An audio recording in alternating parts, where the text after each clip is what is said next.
আলু, পেঁপে আর কাঁচকলা, এইটা ছাড়া মানে আগুন একদম।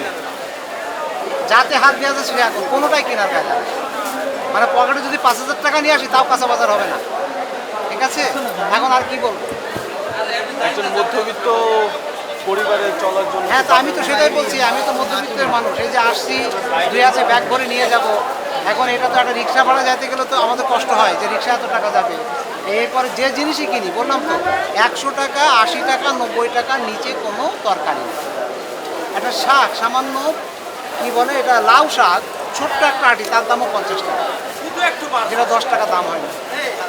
আর মধ্যবিত্তরা বেঁচে থাকবে কীভাবে?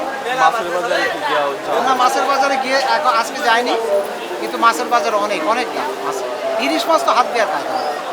ইলিশ মাছের 2,000 টাকার উপরে কেজি। আর মুরগির বাজারে মাংস মাংসর বাজারে মুরগি, মুরগি মোটামুটি আছে, মুরগি তো অত বেশি দাম না, এটা রিজনেবল হয় যে মুরগিটা যা আছে খাওয়া যায়।